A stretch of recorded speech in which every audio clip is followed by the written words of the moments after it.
اعوذ باللہ من الشیطان الرجیم بسم اللہ الرحمن الرحیم الحمدللہ رب العالمین الصلاۃ والسلام علی اشرف الانبیاء والمرسلین سیدنا و نبینا ابی القاسم محمد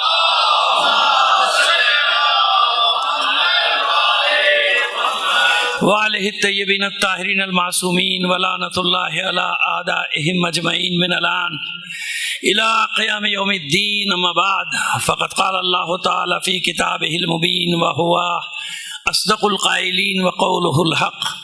بسم اللہ الرحمن الرحیم. لقد كتبنا فی الزبور من بعد الذکر ان الارض یرثها عبادی الصالحون.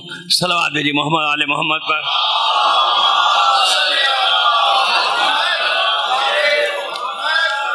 آپ سے درخواست کریں گے مرحومہ سیدہ عابد کنیز، مرحومہ کنیز سیدہ، مرحومہ سیدہ کنیز عذرا، مرحوم سید بند حسن زیدی، اسی خاندان کے دیگر مرحومین، اپنے مرحومین تمام شہداء ملت بالخصوص شہید رہبر معظم کو شامل کر کے ایک سورہ فاتحہ پڑھ کر بخش دیجیے گا. بسم اللہ.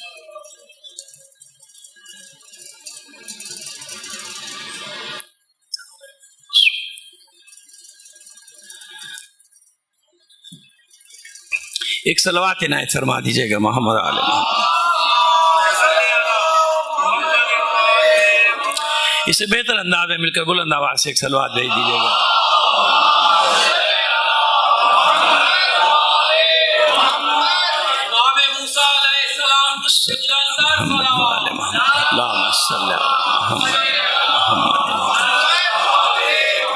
لقد كتبنا فی الزبور من بعد الذکر. اور ہم نے زبور میں لکھ دیا، تحریر کر دیا، بتا دیا. من بعد ذکر، ذکر کے بعد. یہ ذکر کی مختلف تعبیریں ہیں. نصیحت کے بعد یا واضح و نصیحت کے بعد یا پوری کتاب کے ذکر کے بعد ہم نے اس میں یہ بات، ہمارا موضوع بحث پہلے حصے میں ہے لیکن ہم نے ذکر کا بتا دی کہ ذکر کی مختلف تعبیرات ہیں. لقد كتبنا فی الزبور، ہم نے زبور میں لکھ دیا. کیا لکھ دیا؟ ان الارض یرثها عبادی الصالحون. بے شک اس زمین پر ہم وارث بنائیں گے اپنے صالح بندوں کو، یا یوں کہیے کہ ہمارے صالح بندے ہی اس زمین کا وارث بنیں گے. یہ ہم نے لکھ دیا، یہ ہم نے زبور میں لکھ دیا. یہ فیصلہ ہے اللہ کا، قرآن مجید کا فیصلہ. دیکھیے جو ہمارا محور ہوگا گفتگو کا یہ ہوگا کہ ہم کس کے وعدوں پہ یقین کریں. سیاستدانوں کے وعدوں پہ یقین کریں، مولویوں کے وعدوں پہ یقین کریں، سامراجی طاقتوں کے دعووں پر یقین کریں. جو دعوے کرتے ہیں ابھی بتا دیں گے، ساری چیزیں آ جائیں گی. ان کے دعووں پر یقین کریں، ان طاقتوں کے دعووں پر یا وعدوں پر، عہد و پیمان پر یقین کریں ان کے. یعنی اللہ کے وعدے پر یقین کریں. کس کے وعدے پر یقین کریں؟ اصل بات گھوم پھر کے وہاں آ جائے گی کہ ہمیں یقین کس پہ کرنا ہے. مسئلہ یہی ہوتا ہے ہمارا، پورے عالم اسلام کی بات کریں یا دنیا کی بات کر لیجیے، سب کی بات کر لیجیے، پورے عالم انسانیت کی بات کر لیجیے. جو بھی ہے ظاہر کتنے مذاہب ہیں دنیا میں، 80% لوگ تو مذہب کو مانتے ہیں نا. 20% چلو مولدین اتھیسٹ ان کو الگ کر دیجیے آپ. 80% تو مانتے ہیں نا، مانتے ہیں. ہر مذہب میں یاد رکھیے گا کہ انتظار کا فلسفہ موجود ہے ہر مذہب میں. ابھی انشاءاللہ آج نہیں تو کل پہنچ جائیں گے وہاں تک، حوالے دیتے چلے جائیں گے. کوئی مذہب دنیا کا ایسا نہیں جس میں انتظار موجود نہ ہو. انتظار سب میں، ہر ایک میں انتظار. ہر ایک کے ساتھ وعدے وعید ہیں، سب کے ساتھ وعدے کیے گئے. حتیٰ یہ یہودی ہیں، ان کے ساتھ بھی وعدہ ہے بھائی، ان کا بھی یقین ہے. یعنی ہم ان کی بات کریں کہ ان کے ساتھ بھی وعدہ، مسیحیوں کے ساتھ بھی وعدہ. ہندوؤں کے اگر 350 مذاہب ہیں تو 350 میں وعدے آئندہ کے موجود ہیں. ایک مذہب ایسا نہیں جس میں آئندہ کا وعدہ، مستقبل کا وعدہ. یعنی کسی نہ کسی صورت میں منجی بشر کا تصور ہر جگہ موجود ہے. منجی بشر کا ایک تصور ہے، ہر جگہ ہے. چائنیز جو مذہب کہلاتے ہیں، مانی، مزدکی اور ان کا بہت بڑا ہے، بہرحال ذہن میں آ جائے گا بھی ہمارے. ایک صلوات بھیجیے محمد آل محمد پر. کنفیوشس جو شخص پہ جو عقیدہ رکھتے ہیں ان کے بھی ہے. مذہب جہاں بھی ہے ایک تصور منجی بشر کا وہاں موجود ہے کہ بھئی ایک منجی بشر ہوگا اور وہی کام کرے. لیکن وہاں بھی آپ دیکھیے کہ عملی طور پہ کیا ہے. عملی طور پہ ٹھیک ہے کتابوں میں تو لکھا ہوا ہے, لیکن عملی طور پہ ہمیں کوئی ایسی چیز نظر نہیں آتی کہ جس پر وہ کام کر رہے ہیں, اس کے لیے زمینہ سازی کر رہے ہیں, زمین ہموار کر رہے ہوں, وہ آئے گا تو یہ ہوگا, وہ آئے گا تو کیسا ہونا چاہیے. ہمارے یہاں بھی دو فکرے ہیں, اس پہ مسلسل بات ہوتی ہے, لیکن میں ذرا ہٹ کے تھوڑا سا بات کرنا چاہ رہا ہوں. لیکن ہاں شروع میں وہ دو فکریں آپ کو یہ لگے گا کہ وہی پرانی بات ہے جو ہو رہی ہے. ہمارے یہاں بھی دو فکرے ہیں, لیکن ہم اس کو تھوڑا سا پھیلائیں گے مضمون. ایک فکر یہ ہے کہ بھئی انتظار کا مطلب ہے کہ بیٹھ جاؤ, انتظار کرو. کیوں؟ سئل عن علی ابن ابی طالب علیہ الصلوۃ والسلام, صلوات بھیجیے.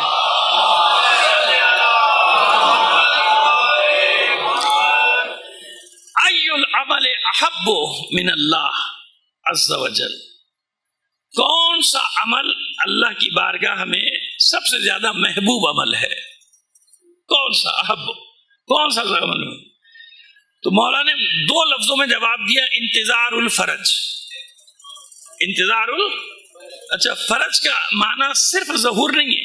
جب تک اردو کے دو لفظ نہیں ملائیں گے تو فرج کا صحیح معنی نہیں ہوگا. خالی ظہور تو عمومی ہے نا, چاند کا ظہور, سورج کا ظہور, اس کا ظہور, اس کا ظہور, اس کا ظہور عمومی ہے.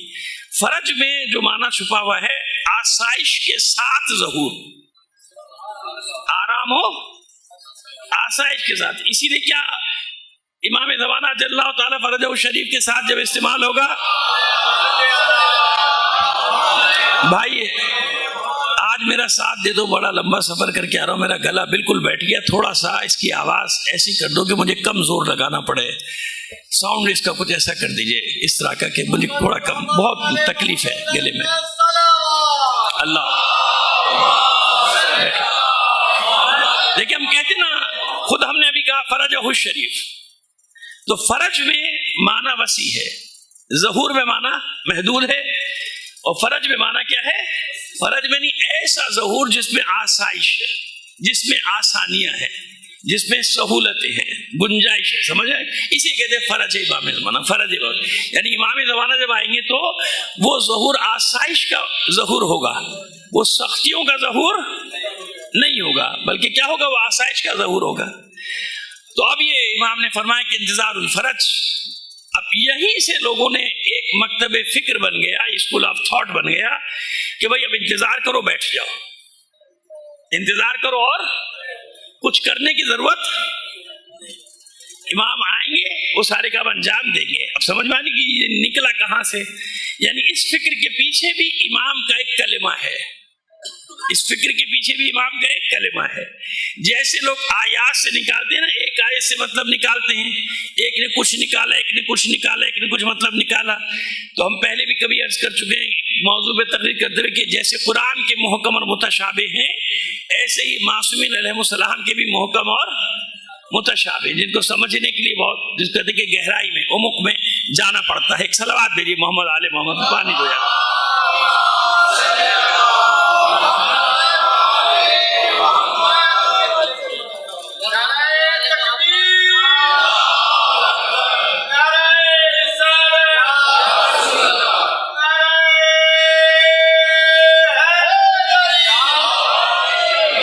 مکتب سے نشت لیا, یعنی نشو نما پائی ایک اور مفہوم نے کہ جب تک یہ دنیا ہے نا, کہ جب تک ظلم و جور سے پر نہ ہو جائے امام کا ظہور ہے نا, یہ بھی ہے. اور کتنی روایتیں, ایک تھوڑی اتنا.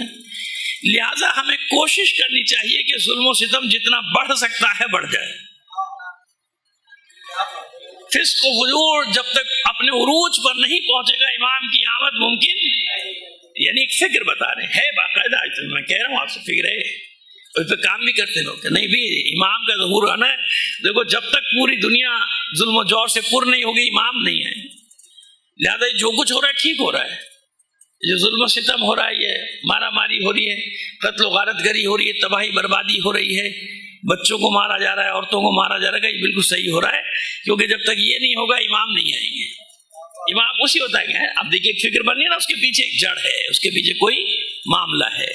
اور صرف ہمارے یہاں نہیں ہے، میں نے عرض کر دیا کہ جتنے مہدویت کے حامی یعنی مہدویت کو ماننے والے جتنے بھی مکاتب فکر ہیں وہاں یہ دونوں فکریں پائی جاتی ہیں، دونوں فکریں۔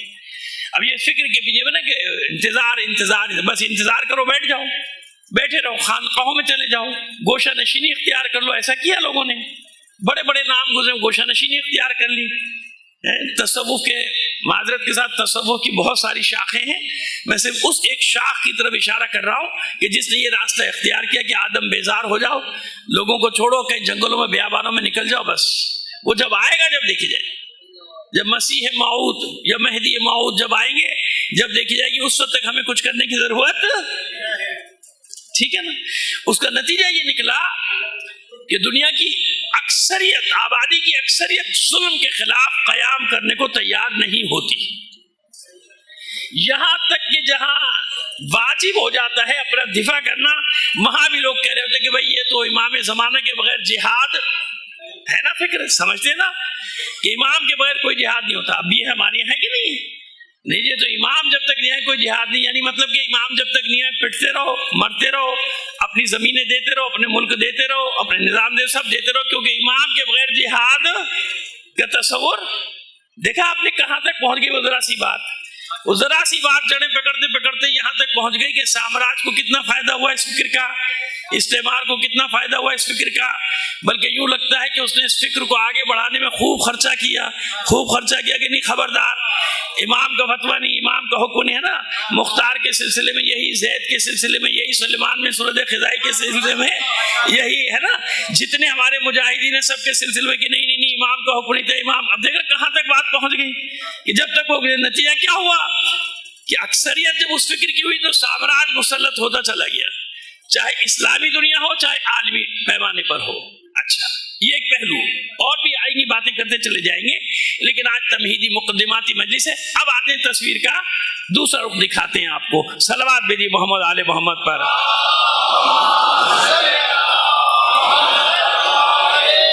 یاد رکھیے کہ ایک سے زیادہ اماموں کی یہ حدیث ہے جو میں پیش کر رہا ہوں آپ کے ساتھ، 3-4 پیش کر دیں گے۔ اب دیکھیے اس میں کیا ہو رہا ہے، کسی نے پوچھا کہ افضل عمل کیا ہے، افضل عمل کیا ہے؟ معصوم فرماتے ہیں افضل الاعمال انتظار الفرج، یا افضل العمل انتظار سب سے با فضیلت عمل۔ اب یہ جتنی حدیثیں آئیں گی اس میں عمل کا ذکر ہے، اس میں کس کا ذکر ہے کہ بہترین عمل، یعنی انتظار کا تعلق کس کے ساتھ ہے؟ عمل کے ساتھ ہے، عمل کے ساتھ۔ بہترین عمل یہ ہے کہ انتظار کرے انسان اسے ظہور کر، بھئی عمل کیا ہوا، عمل نہیں ہوا، نہیں، اس کا تعلق کس کے ساتھ ہے؟ افضل العبادت انتظار الفرج، افضل ترین عبادت جو ہے وہ انتظار فرج، عبادت بھی آ گئی، عمل بھی آ گیا، ہر جگہ عمل، بہترین عمل یہ۔ اب کسی نے پوچھا مولا بہترین عمل کیا ہے، اس ضرور کا بہترین عمل ہے انتظار الفرج، ظہور کا انتظار کرنا، اس آسائش کے ساتھ جو ظہور ہوگا اس فرج کا انتظار کرنا بہترین عمل۔ دوسرا مکتب فکر کہتا ہے کہ نہیں، ایسا نہیں ہوتا، کیونکہ قرآن مجید میں موجود ہے نا بنی اسرائیل کی مثالیں کہ وہ انتظار تو کر رہے تھے مگر عمل نہیں کرتے تھے، انتظار تھا ان کے پاس، عمل نہیں تھا۔ نتیجہ یہ ہوا کہ جب جناب موسیٰ آئے تو جناب موسیٰ کے ساتھ بھی وہ لڑنے کو تیار نہیں ہوئے، لڑنے کو تیار نہیں، وہ کہتے تھے آپ جائیں، آپ دونوں جا کے لڑیں، ہم کیسے لڑ سکتے، ہم تو نہیں لڑ سکتے، آپ جائیے، انت و ربک کا، آپ اور آپ کا رب جائے، وہ لڑے، فقاتل، آپ دونوں لڑیں، ہم نہیں لڑیں گے، آپ کس لیے آئے گے؟ تو یہ جو پروسیس تھا ان کا 700-800 سال کا، اس نے انتظار کے فلسفے کو اتنا ڈیمیج کر دیا تھا کہ وہ صرف گھر میں بیٹھنے کو دین سمجھتے تھے اور اسی کو عبادت سمجھتے تھے کہ ہم جو یہ دعا کرتے کہ موسیٰ آ جائے، موسیٰ آ جائے، موسیٰ آ جائے، یہ سب سے بڑی ہماری عبادت ہے، کیونکہ عمل نہیں کیا۔ نتیجہ یہ ہوا کہ جناب موسیٰ کے آنے کے بعد بھی انہیں سزا ملی، اللہ نے ان کو سزا دی نہیں دی، 40 سال بھٹکتے رہے نا، 40 سال پٹتے رہے، بھٹکتے رہے، مسلط رہے، عمالقہ نے ان کو اتنا مارا، ان کو جس کو کہتے ہیں کہ ان کو ہوش اڑ گئے ان کے، پھر چلائے کہ پھر کہتے تھے ہم لڑیں گے، پھر جناب یوشع بن نون کی سربراہی میں انہیں جب تک قتال یعنی جب تک لڑیں، یہی سمجھا رہے تھے موسیٰ کہ بھائی جب تک لڑو گے نہیں ایسے نہیں ہوگا، اللہ کی سنت نہیں ہے، اللہ کی سنت یہ ہے کہ جب تم ظلم کے مقابلے میں کھڑے ہوگے تو مدد کرے گا. اللہ کی مقصود کیا ہے؟ جب تم ظلم کے مقابلے میں کھڑے ہوگے تو تمہاری مدد کرے گا. اب یہاں بھی یہ ہوا کہ واقع کربلا کے بعد یہ دو اسکول آف تھاٹ ہماری یہاں بھی، جیسے سب جگہ، یہ نہ سمجھے کہ صرف ہماری یہاں، سب جگہ وجود میں آ گئے، ہر جگہ کہ نہیں لڑنا نہیں لڑنا نہیں لڑنا نہیں لڑنا نہیں. اچھا، اس کے لیے مثالیں دیتے تھے کہ امام قیام کیوں نہیں کرتے. اہم ترین مسئلہ ہے، اہم ترین، امام قیام کیوں نہیں کرتے. اگر قیام واجب ہوتا تو چوتھے امام نے واقع کربلا کے بعد قیام کیوں نہیں کیا، پانچویں امام نے کیوں نہیں کیا، چھٹے امام نے کیوں نہیں کیا؟ ہے نا، یہ ہے نا اہم ترین بات. اب یہ اتنا آسان تو نہیں کہ آپ ایک جملے میں کہہ کے چلے جائیں کہ جی امام نے قیام کیوں نہیں کیا. کیا مطلب ہے امام نے قیام کیوں نہیں کیا؟ یہ بھی تجزیہ کرتے ہیں نا، پھر حالات کو تو دیکھیے نا. پہلے امام، نبی، رسول، پیغمبر سب پر قیام اس وقت ہوتا ہے جب ساتھ دینے والے ہوں. جب ساتھ دینے والے نہیں ہو تو نبی بھی قیام نہیں کرے گا، رسول بھی قیام نہیں کرے گا، امام بھی قیام نہیں کرے گا. امام حسین بھی اسی وقت قیام کے لیے نکلے جب 18,000 خط آئے. کتنے آئے؟ ایسے ہی ہے نا بھائی، بے وفائی کی الگ بات، لیکن حجت تو ہو گئی نا امام پر. 18,000 تھے، لہذا امام نکل پڑے. اس سے پہلے کیا حق کی حکومت تھی جو امام نہیں نکلے؟ اس سے پہلے کیوں نہیں اٹھے؟ کیا وہ حق کی حکومت تھی؟ نہیں تھی نا حق کی حکومت، لیکن ساتھ دینے والے نہیں تھے. جب ساتھ دینے والوں نے وعدہ کیا 18,000 نے، تو امام پر حجت ہو گئی. اس کی سب سے بڑی مثال وہ ہے امام جعفر صادق علیہ السلام کی. نہیں، ایک بار بلند آواز سے صلوات بھیجیے گا.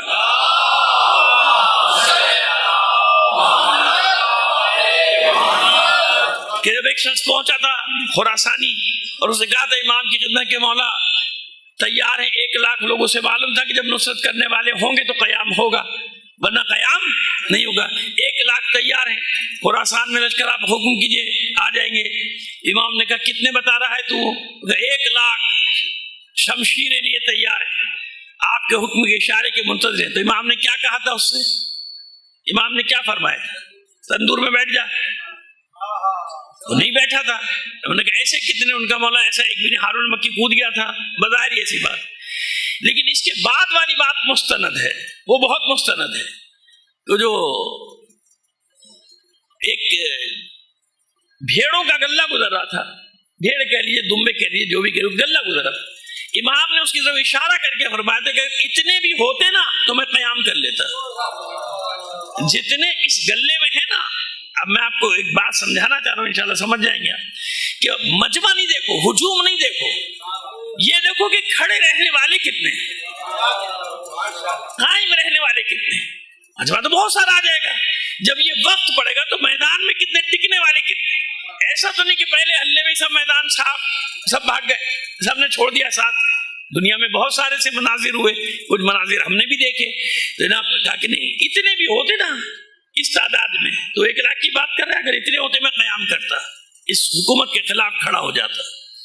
جب ان کو گنا گیا، شمار کیا گیا تو ان کی تعداد تھی 40. اس بھیڑوں کے گلے میں کتنی بھیڑیں تھی؟ یا دمبے یا بکری جو بھی تھا، حیوانوں کتنے تھے؟ یعنی امام کے فرمانے کے 40 بھی تو نہیں ہے. 40 بھی ہوتے تو میں قیام کر لیتا نا، 40 بھی نہیں جو میرے ساتھ کھڑے ہو جاتے. مولا عارفان علی ابن ابی طالب علیہ السلام نے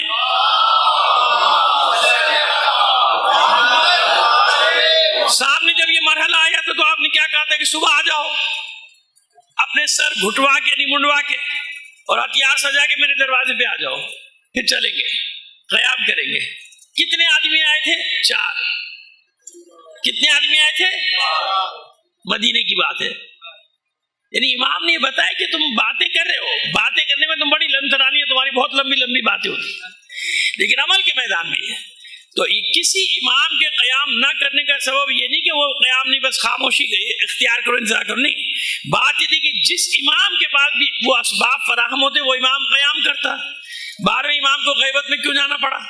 ابھی ہمارے بھائی نے درود بھجوایا اور شب بھی ہے، لیکن آپ جانتے کہ ایام عزا ہے، ہم میلاد بعد میں بھی کر سکتے ہیں، لیکن ایام ایسا میں تو ظاہر ہے کہ ہم میلاد وغیرہ نہیں کر سکتے نا، یہ ابھی چہلم نہیں ہوا امام کا، تو ہم تو بھائی اسی فکر کے آدمی، اسی خیال کے آدمی اور اسی ماحول میں پلے بڑھے کہ ایام ایسا میں کوئی خوشی ہمارے یہاں، کوئی مر بھی جائے تو بھائی اس کا چہلم ویلم نہیں کرتے، امام کا چہلم ہو جائے گا تو پھر کریں گے، ایسے ہی ہے نا ہماری۔ لیکن اسی امام کی میں آپ کو بات بتا رہا ہوں، صلوات بھیجیے محمد آل محمد پر۔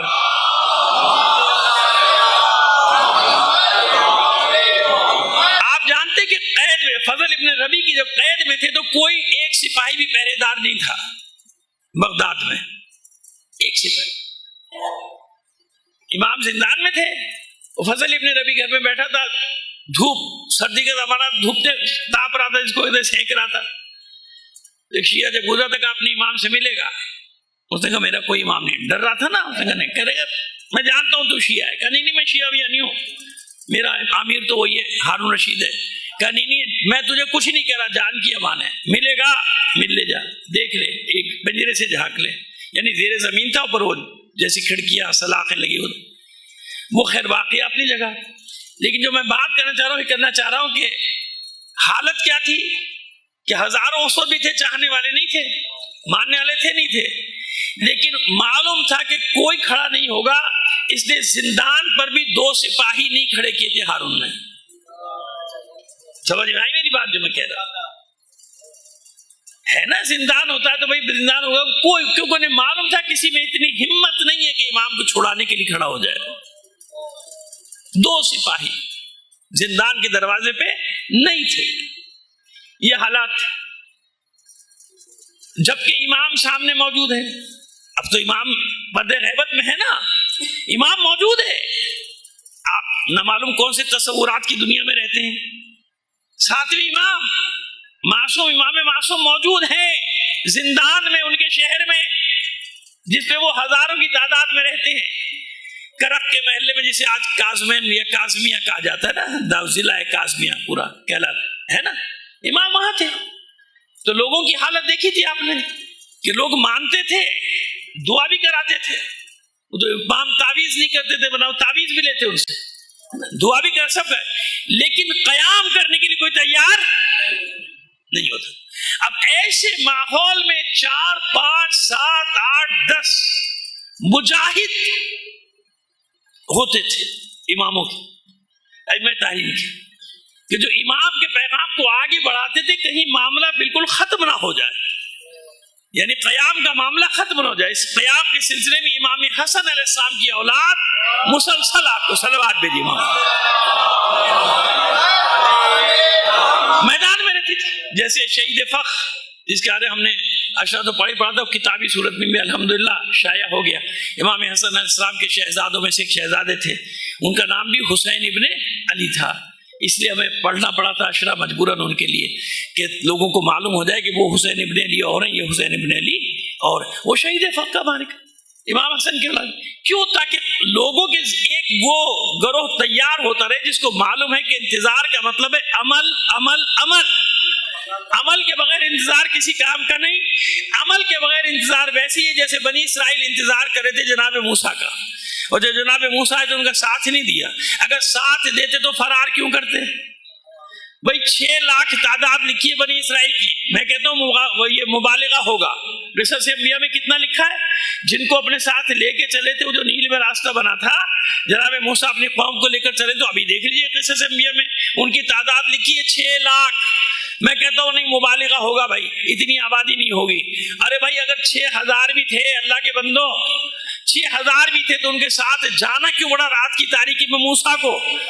کیونکہ 6000 ہونے کے باوجود وہ لڑنے کو تیار نہیں تھے، کہتے تھے ہم جنگ نہیں کریں گے، تم نے ہمیں کس مشکل میں ڈال دیا، ہمارے آگے دریا ہے، پانی ہے، پیچھے وہ لشکر لے کے آ رہا ہے فرعون، اور پھر روتے تو جناب موسیٰ علیہ السلام کو معاذ اللہ نشانہ بناتے تھے اپنی زبانوں کے تیر کا کہ ان کی وجہ سے ہم مشکل میں ان کے۔ تو آج جو ماحول ہے نا اس کو ہمیں بڑی باریک بینی سے دیکھنا پڑے گا۔ دیکھیے اگر ایک قوم کھڑی ہوئی ہے میدان میں تو ایسا تو نہیں ہوا آپ کے یہاں چند گروہوں کو پروان چڑھایا جاتا ہے اقتدار کے لیے، مثال کے طور مثال دے رہے ہیں یا نہیں اس کو چھوڑیے، چند خاندانوں کو تربیت کی جاتی ہے نا، بنایا جاتا ہے ان کے بچوں کو، پھر ان کے بچوں کو، پھر ان کے بچوں کو، پھر ان کے بچوں، یہی چل رہا ہے نا۔ باقی آپ اور میں کیڑے مکوڑے، عام آدمی کی وہ کچھ نہیں ویلیو نہیں ہے، چند کو بنایا جاتا ہے کہ چلو ایک کو ہٹائیں گے، اس کو ہٹائیں گے، اس کو ہٹائیں گے، اس کو. نتیجہ یہ ہے کہ مسائل پہ مسائل، مسائل پہ مسائل، بحران پہ بحران، بحران پہ بحران. لیکن جہاں قوموں کی تربیت کی جائے، جہاں پوری قوم کی تربیت کی جائے، تو وہاں پہلی لیئر اڑا دی جائے قیادت کی، دوسری اڑا دو، تیسری اڑا دو، وہ پوری قوم میدان میں آپ کو نظر آئے گی. کیوں؟ وہ افراد پہ نہیں چل رہی، وہ آئیڈیالوجی پہ چل رہی ہے. وہ آئیڈیالوجی پہ چل رہے ہیں، وہ نظریات پہ چل رہے ہیں. تو ان کا چھوٹے سے چھوٹا بچہ خوف نہیں، وہ کسی کا گریبان جا کے نہیں پکڑ رہا کہ میرے باپ کو کس نے مروایا، میرے باپ کو کس نے مارا، میرے باپ کو کیوں مروا دیا. وہاں تو لاکھوں شہید ہو گئے نا، لاکھوں، اب تک لاکھوں ہم تو دیکھ رہے نا 47 سال میں لاکھوں. لیکن وہاں یہ سوال نہیں ہوتا کہ کب تک ہوگا، کیوں ہوگا. 47 سال سے ایک دن ایسا نہیں گزرا اللہ کے بندو جب وہ بحران سے نہیں گزرے. ایک دن ابھی تک دیکھ لیں آپ. لیکن آپ نے اس قوم کی ثابت قدمی دیکھی، اس قوم کی استقامت دیکھی، کیونکہ وہاں قوم کی تربیت ہو رہی تھی، افراد کی نہیں. لہذا وہ یہ سمجھ بیٹھے تھے، مس کیلکولیشن ان سے یہ ہوا، جب ان کے بڑے بڑے تجزیہ نگار خود بھی کہہ رہے ہیں کہ ان سے مس کیلکولیشن یہ ہو گیا کہ یہ سمجھے تھے کہ چند افراد کو ختم کرتے ہی نظام ختم ہو جائے گا، ملک ختم ہو جائے گا، ہم جائیں گے قبضہ کر لیں گے سب. پوری دنیا کا یہ کیلکولیشن تھا، پوری دنیا کو حیرت میں ڈالا اس قوم نے. کیوں؟ سب جگہ کوئی بھی سسٹم ہو، وہاں سسٹم یہ ہے کہ پوری قوم کی گروتھ کی گئی ہے، پوری قوم ایک نظریے پہ. چند کو چھوڑ دیجیے، وہ حضور کے زمانے میں بھی ہوتے ہیں ہر جگہ، ان کو چھوڑ دیجیے چند کو. لیکن ازہے سے قوم کیا ہوا؟ اس قوم کو عمل کے راستے پہ ڈالا گیا تھا. وہاں امام زمانہ کے ظہور کے انتظار کا جو نعرہ لگتا ہے وہ میدان جنگ میں لگتا ہے. جناب سمجھ میں آئی بات؟ یا سمجھ میں آ رہی بات؟ ابھی ہم صرف آج مقدمہ بنا رہے، کل سے تفصیل میں جائیں گے. آپ کو اسی طرح کہ آپ کو معلوم ہو جائے کہ مضمون ہوگا کیا ہمارا.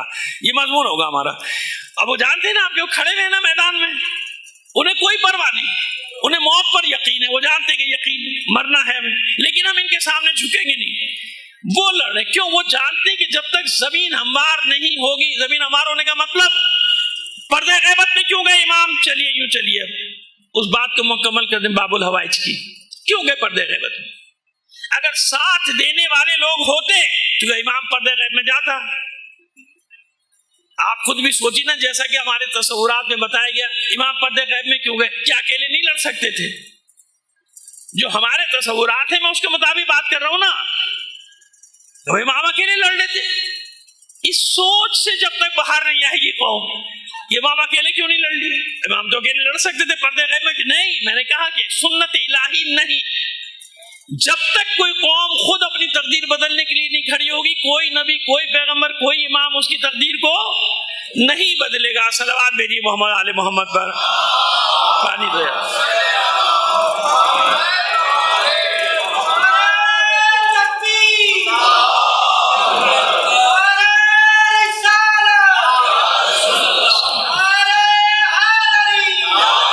زمینیں سازی ہوتی ہیں جب تک زمین ہموار نہ ہو. زمین ہموار کیسے ہوگی؟ عمل سے. یعنی امام کے اصحاب کے، میں نے گلبرگ میں پڑھا تھا، اس کا ایک جملہ بس تکرار کر رہا ہوں کہ امام نے فرمایا کہ مہدی کے انصار ایسے ہوں گے جو پہاڑوں سے زیادہ سخت ہوں گے. وہ اتنے مضبوط ہوں گے، اتنے فولادی ہوں گے کہ پہاڑوں کو وہ اپنی جگہ سے ہٹا دیں.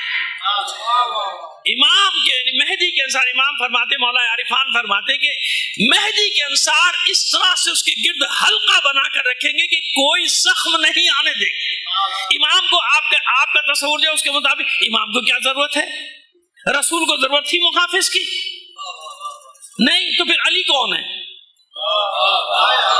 علی کون ہے؟ خدا کے بندو، اللہ کے رسول جب نماز بھی پڑھتے تھے نا اس جگہ پہ، تو علی سامنے کھڑے ہوتے تھے تاکہ کوئی بے خبری میں وار نہ کرے. رسول کو ضرورت ہے کیا؟ لیکن علی ہر جگہ محافظ محافظ محافظ بن کے کریں گے نہیں. تو مہدی کے انصار کے لیے کہ ہر وقت حلقہ بنا کے رکھیں گے، اپنی جانیں ہر چیز سے زیادہ محبت کریں گے مہدی سے. اپنی جان، مال، اپنے بال بچے سب قربان کر. تو ہلکی سی جھلک نظر آ رہی ہے آپ کو کہ کس طرح کے لوگ ہیں، کتنے مضبوط ہیں. لڑ سکتا تھا کوئی یہ جنگ؟ باتیں بنانا بہت آسان ہے، کہ تباہی ہو رہی ہے، یہ ہو رہا ہے۔ خدا کے بندو، وہ جو بڑی بڑی جو دو سپر طاقتیں نا، وہ بھی کترا رہی ہیں سامنے آتے ہوئے، وہ بھی نہیں کھل کے نہیں لڑنا چاہیے، دامن کترا رہے ہیں، جنگ سے بچو، جنگ سے بچو، جنگ سے بچو۔ ہے کوئی ایسا کہ جس نے اس طرح ذلیل اور رسوا کر دیا ساری دنیا میں اتنی بڑی طاقت کو، کہ برابر سے ٹکر سے اس کو مار مار کے بھوس بھر دیا؟ گزشتہ 8 دنوں میں تو بہت ہی برا مارا ہے، اس کو معلوم ہے۔ وہ کیا ان کو یہ معلوم ہے کہ کیا کرے گا زیادہ سے زیادہ، کیا وہ کہتے بھی کہ آ جاؤ، وی آر ویٹنگ، آ جاؤ، مارے گا مار دے، ایٹم بم مارے گا ایٹم بم مار دے، لیکن جھک نہیں سکتے۔ کیوں؟ ان کا پورا یقین ہے کہ جب تک ہم میدان میں نہیں، بیٹا یہ موبائل بند کر دو یار، خدا کو مان لو یار، بن رہی ہے نا اسے بنا لو۔ اب مجھے دیکھو کہ آپ موبائل لگا رہے ہو، بیٹھے ہوئے، لا حول ولا قوت۔ صلوات بھیجیے محمد آل محمد پر۔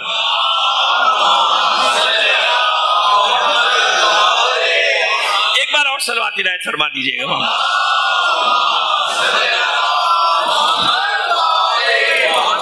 وہ سارا مضمون میرا ڈسٹرب ہو جاتا ہے نا، اتنی بار منع کیا بھائی موبائل لے کے نہ بیٹھے میرے سامنے۔ ایک بار اور صلوات بھیج دیجیے محمد آل محمد پر۔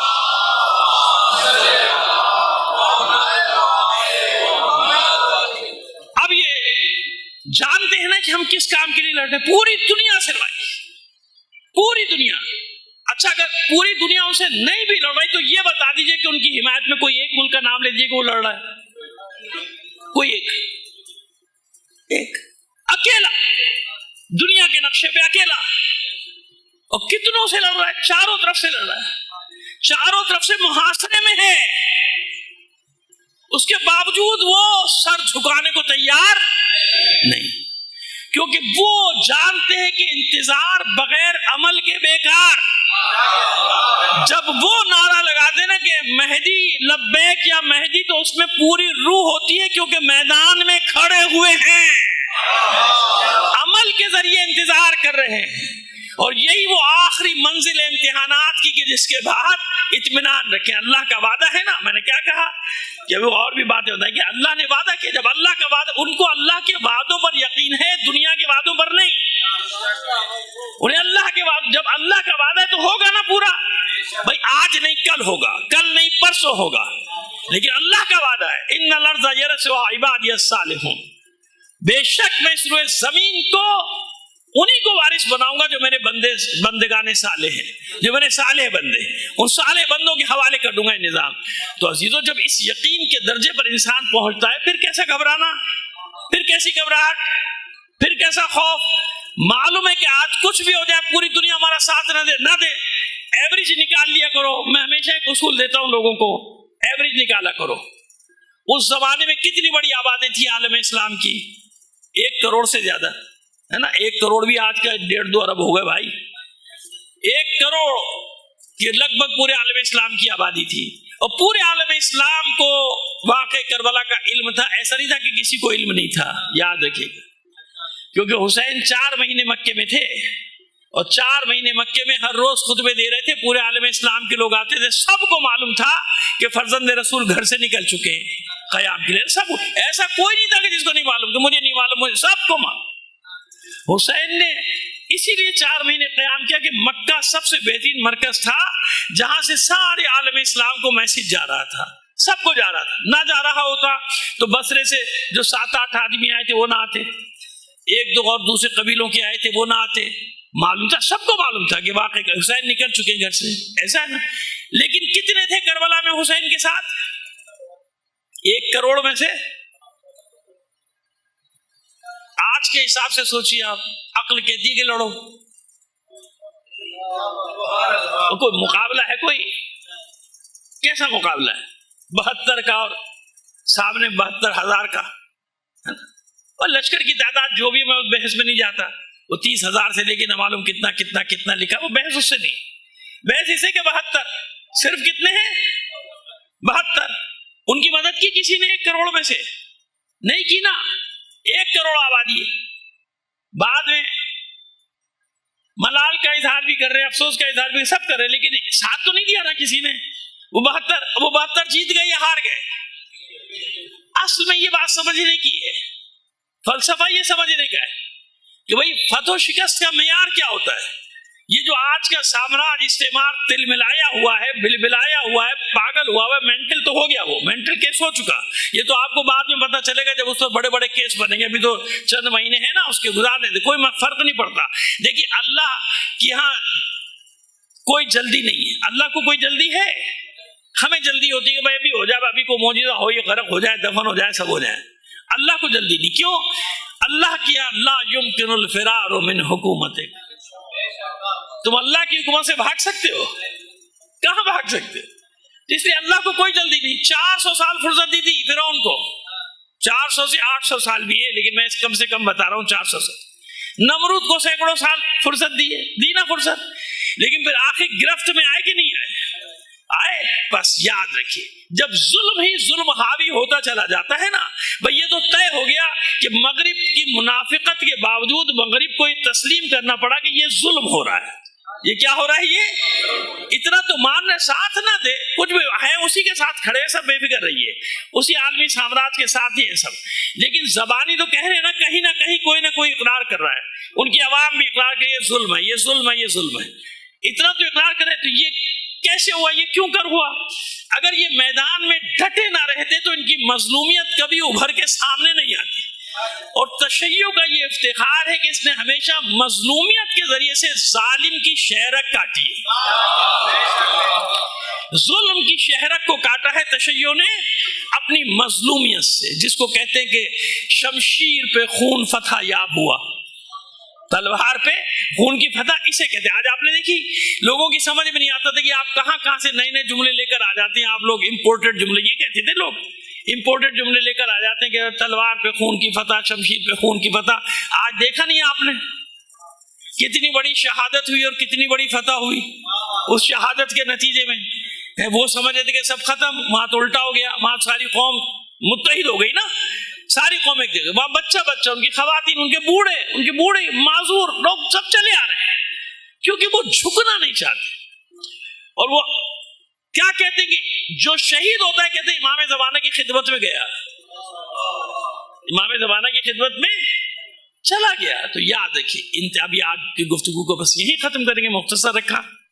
میں تو سوچا تھا شاید اتنا بھی نہیں بول پاؤں گا جس کیفیت میں آیا تھا، لمبا چوڑا سفر کر کے، لیکن یہ کہ خدا کا شکر ہے کہ کچھ نہ کچھ میں نے آپ کے سامنے گفتگو کر لی. تو بس اس بات کو یاد رکھیے گا کہ انتظار کا تعلق عمل کے ساتھ ہے، بیٹھنے سے نہیں ہے. جیسے صبر کا کبھی آپ کو معنی بتایا تھا کہ صبر کے معنی یہ نہیں ہوتے کہ کوئی ایک تھپڑ مارے تو کر لے، کوئی دوسرا بھی مار لے. صبر کے معنی ہوتے ہیں مصیبت کے مقابلے میں ڈٹ جانا. مصیبت کے مقابلے میں صابرین مطلقاً کہا جائے تو تصور میں کیا آئے گا؟ کربلا والے نا، ان سے بڑی کوئی صابرین کی جماعت ہے؟ اب میں آپ سے پوچھوں انہوں نے کیسا صبر کیا؟ چلے گئے اپنے آپ کو تلواروں کے حوالے کر دیا خود ہی؟ نہیں، ان میں سے ایک کتنا لڑا، کیسے لڑا؟ کسی نے درجنوں گرائے، کسی نے سینکڑوں گرائے، ایسے نہیں ہوا، ڈٹ گئے تھے مصیبت کو. اگر ہاں چھوڑ کے چلے جاتے تو بھی صبر کا معنی بھائی صبر کرو، کون لڑ گا، اتنی بڑی فوج سے چلو واپس. ابھی میں نے آپ کی خدمت میں عرض کیا نا کہ آج بھی آپ جب ایوریج نکالیں گے دنیا کی 7.5 یا 7.8 ارب آبادی کا، تو ریشو وہی نکلے گا جو اس وقت 72 اور 72,000 کا تھا. اس لیے ہمیں یقین ہوتا ہے کہ آج بھی وہی مارکا ہے. اسی لیے، اور یہ حجت تمام ہو رہی، ہر جگہ ان کا پیغام جا رہا ہے، ہر جگہ. کوئی ساتھ لے ان کا، نہیں ساتھ دے، کوئی مسئلہ نہیں، لیکن کوئی یہ نہ کہے کہ ہمارے کانوں تک آواز نہیں پہنچی تھی. اپنے مظلومیت کا پوری دنیا سے اقرار کرائے، سب کو ماننا پڑ رہا ہے کہ ہاں یہ مظلوم ہے، یہ مظلوم ہے، لیکن ساتھ دینے کو خوف کی وجہ سے کوئی کل بھی تیار نہیں تھا، کوئی آج بھی تیار.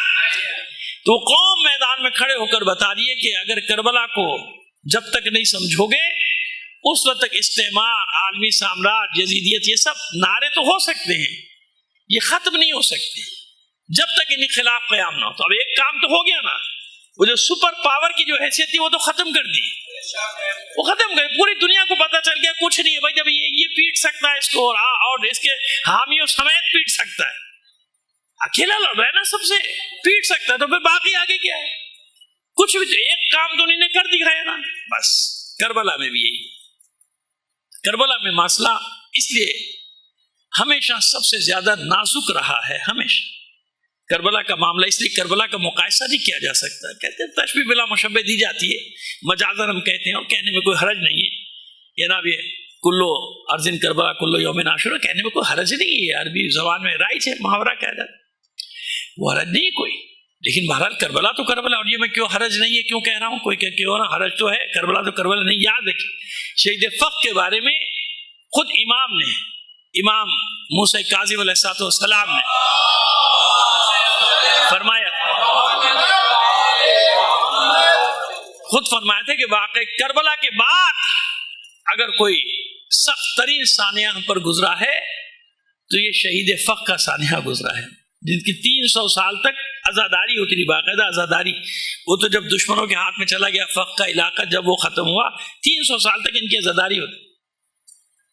کسی امام نے کہا کہ یہ کربلا کی طرح کا ہم پر دوسرا سانحہ ہوا ہے, تو تشبیہ دینے میں کوئی حرج نہیں ہوتی. کربلا کربلا ہے, کربلا کا مقابلہ کسی واقعے کے ساتھ نہیں ہے.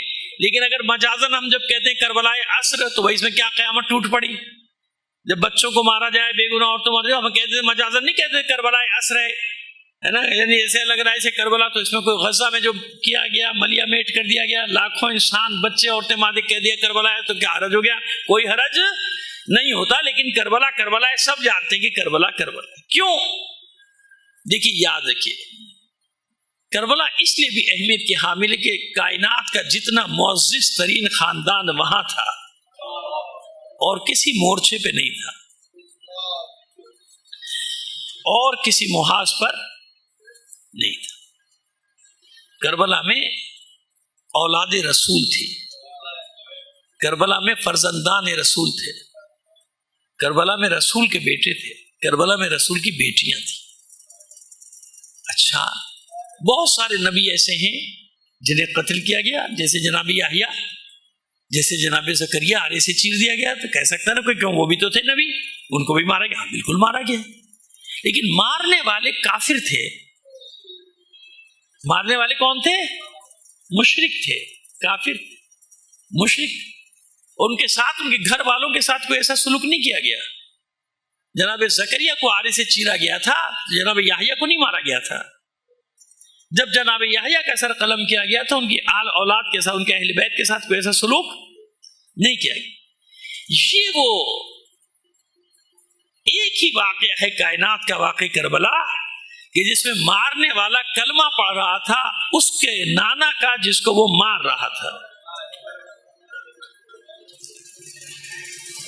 قتل کرنے کے بعد اذان دے رہا تھا, اور اذان میں گواہی دے رہا تھا اشہد ان محمد رسول اللہ. جسے قتل کیا اس کے نانا کی گواہی دے رہا ہے.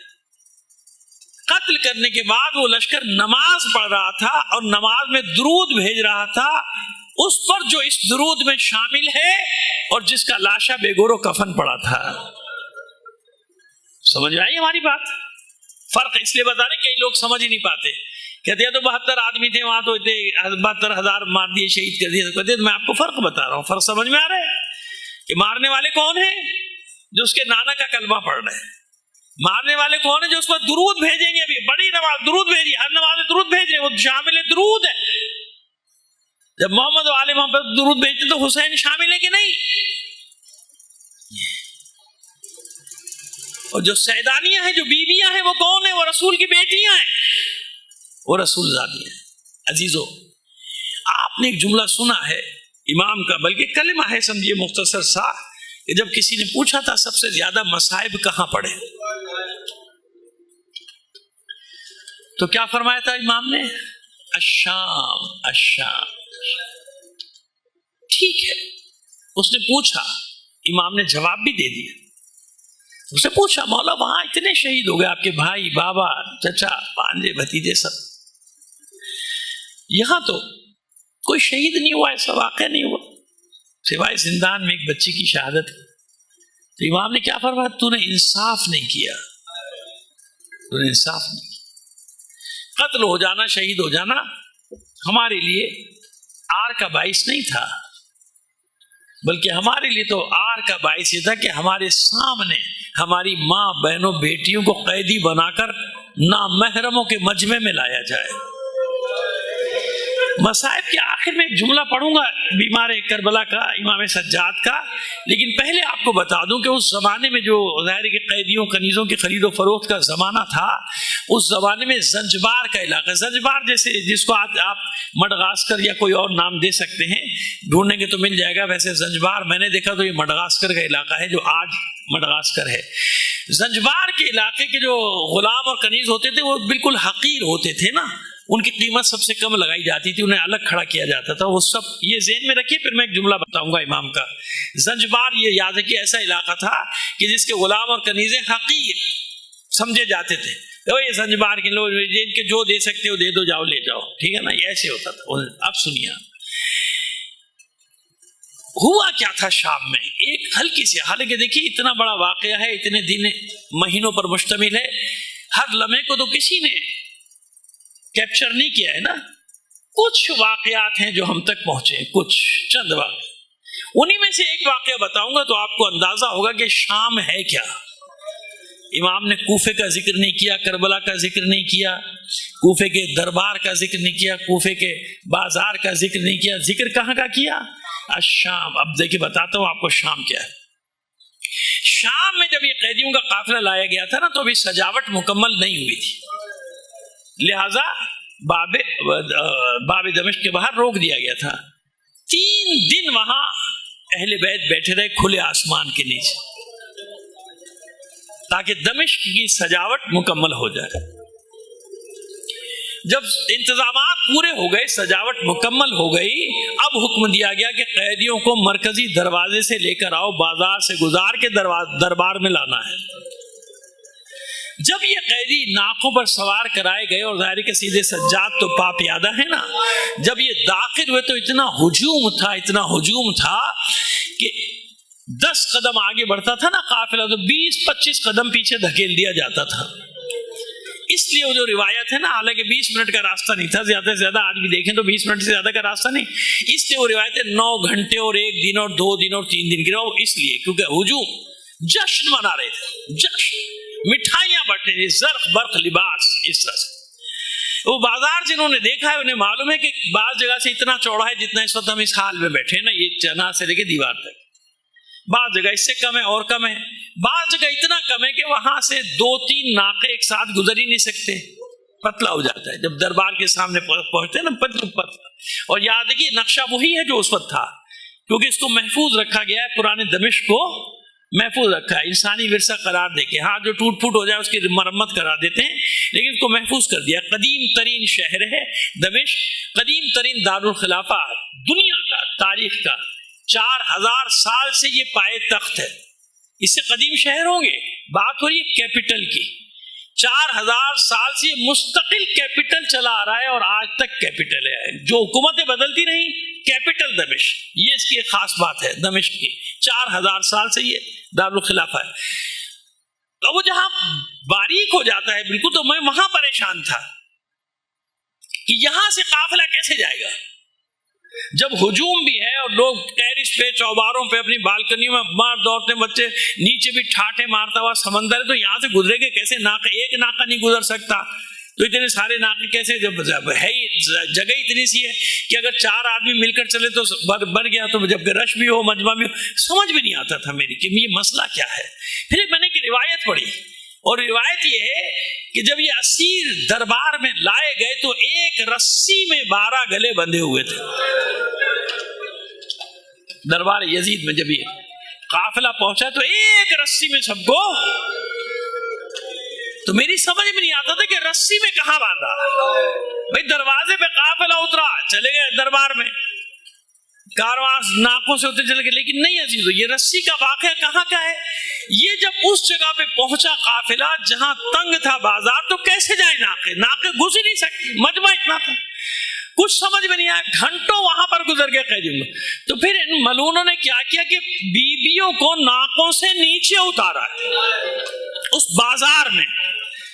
بازار میں بیویوں کو نیچے اتارا، پھر کیونکہ ساتھ نہیں چل سکتے تھے ہجوم کی وجہ سے، تو قطار کی صورت میں ایک ساتھ رکھنے کے لیے ایک رسی سے سب کو باندھا گیا تھا، ایک رسی سے باندھا گیا تھا۔ اب سید سجاد کی آنکھوں کے سامنے یہ منظر آتا تھا کہ کس طرح میری ماں بہنیں پھوپھیاں اپنے چہرے کا پردہ بالوں سے کیے سر جھکائے، اس ہجوم کے درمیان سے گزر رہی تھی۔ سنیں وہ جملہ جو میں نے آپ کے لیے روکا وہ کیا تھا۔ امام فرماتے ہیں شام کے اس منظر کو یاد کر کے کہ ہمیں اس طرح شام کے بازار میں لایا گیا تھا جیسے زنجبار کے قیدیوں کو، غلاموں کو، کنیزوں کو فروخت کے لیے لایا جاتا ہے۔ اللہ لعنت اللہ علی القوم الظالمین۔